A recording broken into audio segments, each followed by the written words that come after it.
appreciate it. Thank you, guys. Appreciate it. Thanks for coming in, JJ. We are ready to take our first question.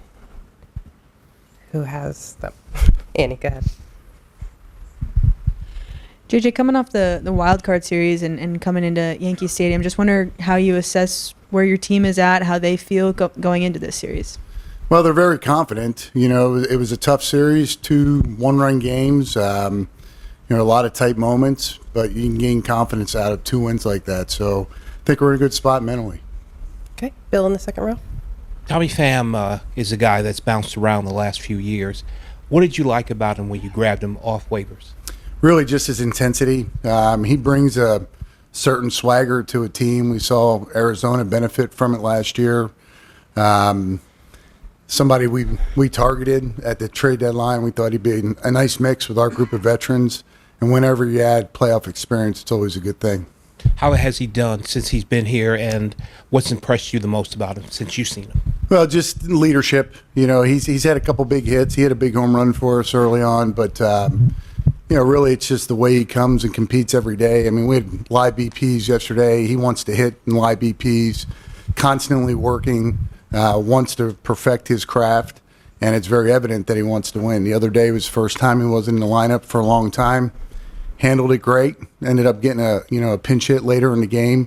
But if you watch him through the game in the dugout, and the cameras caught him a couple times, he's into the game. That guy wants to win. Ron, go ahead. As you were going through last August, September, October, how did you go through in your mind the steps you wanted to take to change the mindset? Well, it clearly started with the starting pitching. I mean, that was, games are won and lost on that mound, and our starting pitching wasn't deep enough to compete at a high level. So that was the focus. Fortunately, we had acquired Cole Reagans in the middle of the year, so we had a piece that, we didn't know how good Cole was going to be when we acquired him. But it was apparent at the end of September he was going to be in our rotation. So now it was a matter of going out and trying to put pieces to the puzzle together. Starting pitching, they were the biggest pieces, but we also had to address the bullpen. We also had to address our lineup. But we also wanted guys that had experience in the playoffs. So the younger guys who are still learning of what this is all about were around guys that had been there. So it was a combination of those 3 things, and came together nicely. How about just for the group staying and returning to get them to go into the offseason with the right mindset coming off that? Well, they were excited. The guys that, whether it was Salvi, Bobby, there were others, but those 2 in particular were very excited that we were active in free agency. We were showing that we wanted to get better. Salvi was at a point in his career last year where it's the first time I think he ever thought about not being a Royal because he wanted to win. And when he asked me for an honest assessment, I said, a lot of things got to go right. We've got to turn this roster over. We've got to stay healthy throughout the year. A lot of things have to go right for us to be back in the playoffs. But, here we are, and Salvi's a part of it. So it worked out really, really well. And last thing, for a player like Pham who's available into spring training, how do you go through deciding whether to try to add him in February, March, or wait to see if he's available at the trade deadline? We felt our outfield was in a good spot to start the year, so it wasn't as much of a need. We thought maybe a right-handed bat would be helpful, but we were comfortable starting with the roster that we had in April, late March. But then as you're going through the year, you're evaluating the team. We're staying in the race. We're playing good baseball. Now you start thinking like a buyer at the deadline, and Tommy was a guy again that fit the needs of the team better at that point than he did early in the season. Okay, 4th row on the right. Hey, JJ, how you doing? I'm wondering, when you guys were looking at Will Smith in the offseason, how much you guys just said, if we sign this guy, we're going to the World Series. It's not that simple, but, Will, the reason we wanted to acquire Will was really because of what he would bring from a leadership standpoint, his experience in the playoffs, and we know him very well. And when you're talking about trying to build a culture of winners, Will is the epitome of it. He's won more than anybody the last 3 years, and really the history of in a 3-year span with 3 different teams. That was his value. What he was looking for was a spot where he could compete at the back end of the bullpen. We had that. The year hasn't gone quite the way you wanted to from a performance standpoint. However, he still had a tremendous impact in that clubhouse through the good and bad times. Okay, we'll go to Jalen in the front. Hey, Over JJ. Now that you've pretty much seen a couple months of Lucas Urseg, what made him the right person to get that swing and miss that you wanted in the back of your bullpen? Our scouts did a good job. The numbers were telling us that he was moving in the right direction. He's a young major league pitcher, regardless of his chronological age. He's a young major league pitcher. Part of our objective at the deadline was if we were going to give up prospects, quality prospects, guys at the top of our system, we were going to have to get in return players that had years of control. And Lucas had years of control. What you don't know is how somebody's going to respond in the ninth inning. He was pitching high leverage in Oakland behind Miller. You don't know how he's going to respond in those moments where he's the closer, but I think what he's gone through over the last 2 months gives us a lot of confidence that we do now have a closer. So he's again continuing to improve. He's going to keep getting better.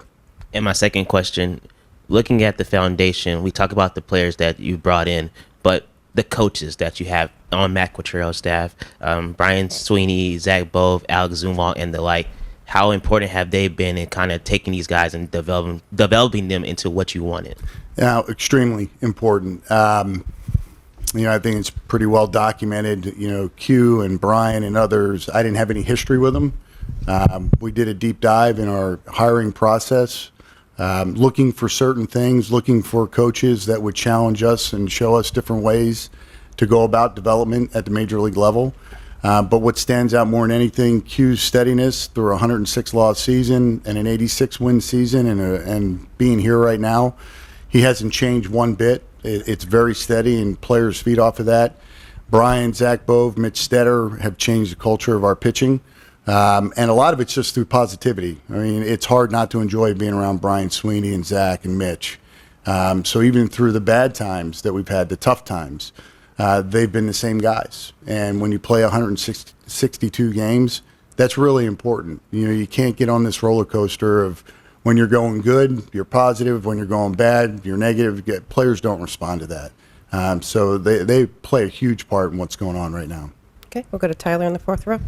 Two of the big guys that you have really paid off are Lugo and Waka. Neither had a ton of innings, last year or profiled necessarily as a big inning guy. How were you able to get the best out of them and manage the workloads? And specifically with Waka, how did that deal come together? What'd you like about him? Yeah, well, I'll start with Seth because he was the first one that we signed of the two. Seth, I want to say threw 148 innings last year. And when you think about what you want out of a starting pitcher, it's more in the 180 and ideally 200 inning mark.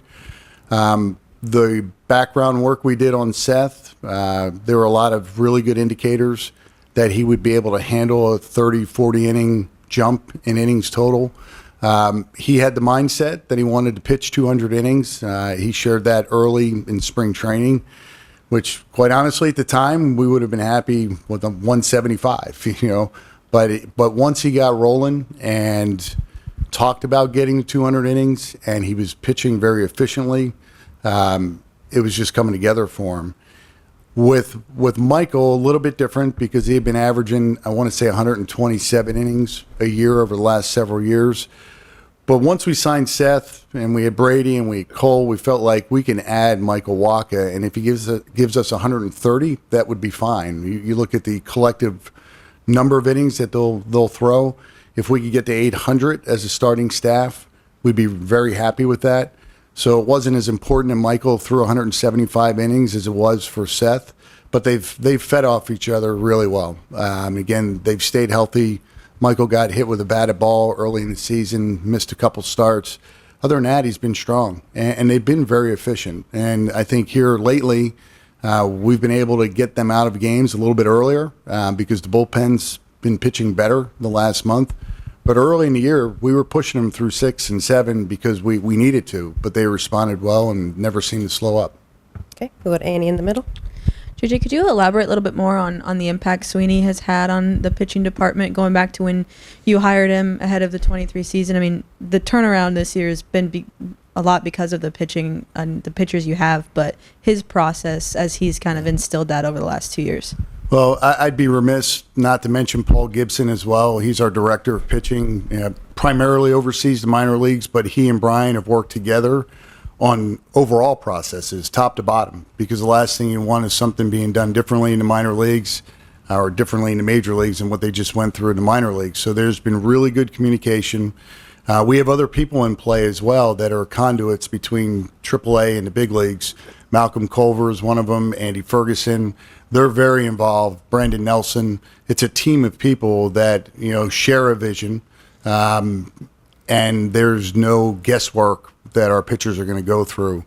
But Brian and Paul in particular have worked really hard to come up with our principles and what we believe in.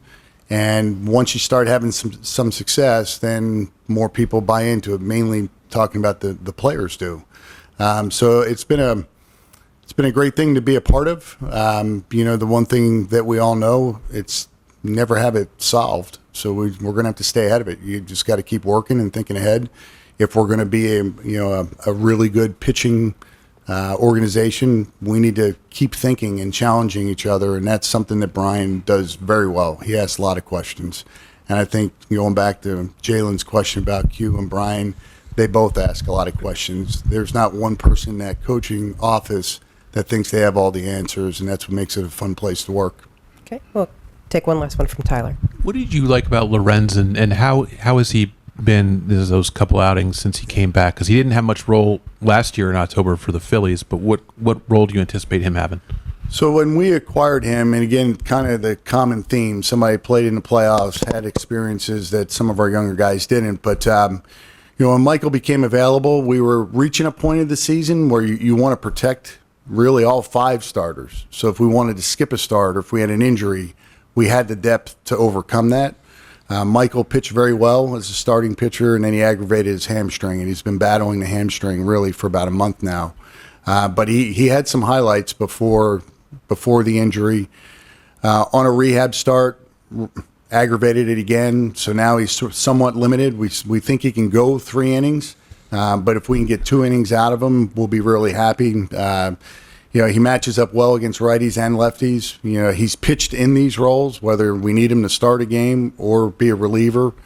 He's been in those roles. So it's really the versatility that he provided us that we didn't have. We didn't have somebody that did it, at least at that level, like Michael has. So it was a nice addition, and he's helped us get through some tough times. Okay, really appreciate the time, JJ. Thank you so much. Yep.